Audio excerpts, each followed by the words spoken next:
Narrabeen Lagoon is a central part of the local community, offering a unique way of life. As the largest coastal lagoon in Sydney, it is of significant environmental importance and is a haven for wildlife. Due to its connection with North Narrabeen Beach, Narrabeen Lagoon is known as an icol. An icol is an intermittently closed and open lake and lagoon, and in New South Wales there are about 130 estuaries, and about 70 of those estuaries are termed icols because the entrance, the connection between the estuary and the ocean, is sometimes open and sometimes closed. The entrance to an icol is a very delicate balance between water flowing from the catchment, so rainfall flowing out to the ocean, and then wave energy tending to push sand into the entrance. We've all seen that during storms, sand is eroded off the beach, but most of the time on beaches, sand is actually being brought back onto the beach during calmer periods of time. Over time, as sand is being pumped on every incoming tide into the Narrabeen Lagoon entrance, it fills up the entrance on both the eastern and western side of the bridge and starts to fill the channel and actually slow down the rate at which water can flow through the channel and progressively, increasingly block the entrance. And as the sand piles up on the beach, it forms what's called a berm. Once a berm has formed in front of an icol entrance, then really the main mechanism that can open it again is a large rainfall event within the catchment, and then the water level inside the estuary icol rises until it reaches an elevation where it's higher than that berm, spills over the top and starts to flow out. And once that flow is occurring, it actually naturally then digs a deep channel itself, simply by water flowing, and the water flows out and the lagoon level lowers. In order to effectively manage the risk of flooding on the floodplain, Council closely monitors the lagoon, endeavouring to keep the entrance open when possible. The Council has an intervention approach at the point where areas of the foreshore start to get inundated, which is around 1 metres above average sea level. Council monitors the water level inside the lagoon, and so when that reaches a certain threshold, then Council prepares to open the lagoon, and that involves excavating what's called a pilot channel or a narrow channel. You leave the top part closed, and then just before the top of the tide, so the very highest tide of the day, they release that last portion of sand in the pilot channel, and that starts that process of opening the lagoon. Rainfall and high water levels in the lagoon are essential to generate enough force to open the lagoon entrance effectively. This force scours a deep, wide channel through the berm down to bedrock and clears sand from the surrounding surf zone, helping keep the lagoon open for an extended period.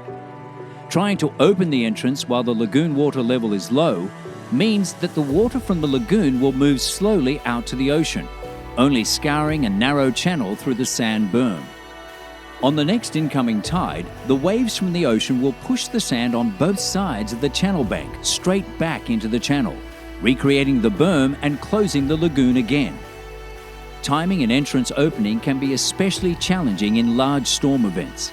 If the lagoon is opened too early, with a low water level as the storm is approaching, the ocean swells and high tides can combine to push water back into the lagoon, blocking floodwater from escaping and allowing more sand to settle in the entrance. The idea is that you really need the greatest tide range and the highest water level that you can, so you get the most amount of scour and the most effective breakout. It's understanding that there's a window of opportunity for opening that is most effective, and if you can see that a storm's coming, then Council can see that too. The monitoring information is coming at probably at a slightly more detailed level than perhaps the general public might have access to. It's the interpretation of that information so that Council's making the best informed judgment based on many years of studies of the lagoon and investigations, and make sure that you get the most efficient outcome. Over time, the entrance will become so full of sand that a full entrance clearance is required. Council does this every 3 to 5 years. It's a large-scale project that costs approximately $1 million.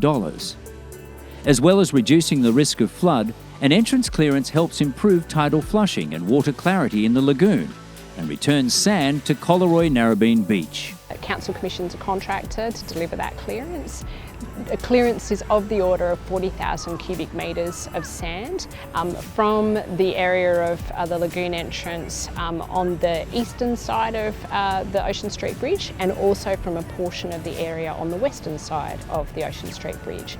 An excavator is used for that process, and approximately 6,000 truck movements are required to take the sand from the lagoon entrance and drive it down and locate it and spread it appropriately on the Collaroy Narrabeen beach. Coincidentally, Narrabeen Collaroy is one of the best studied beaches in the world, and one of the phenomena that we've looked at in great detail at Narrabeen Collaroy, and now we see happening all over the world, is a phenomenon known as beach rotation. The whole beach rotates back and forth, so sometimes the beach is oriented a bit more to the north and sometimes the beach is oriented a bit more to the south. Until about 2015, the beach had rotated and was oriented a bit more to the north. What that means was there was a narrower beach in front of the Narrabeen Icol entrance. And then around 2015, there was a subtle shift in the wave climatology off southeast Australia.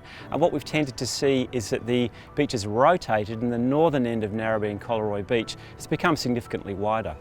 The wider beach at the northern end of the Narrabeen Collaroy embayment has resulted in more sand sitting around the region of the entrance of the Icol, and that's tended to result in closure being more likely as more sand is available to build the berm and cause the blockage, fill the entrance of the Icol and move it towards a closure. When North Narrabeen Beach is very wide, the lagoon is prone to closing. It can even close when there is not the widespread accumulation of sand throughout the whole entrance. Managing the lagoon entrance is complex and is affected by rainfall, lagoon water levels, the amount of sand in the entrance, swell, ocean conditions, and the width of North Narrabeen Beach. Council's approach to managing the lagoon entrance has always and will continue to centre around the safety of residents, their property, and the health of the environment. To find out more about what Council is doing to manage Narrabeen Lagoon entrance, please visit Council's website.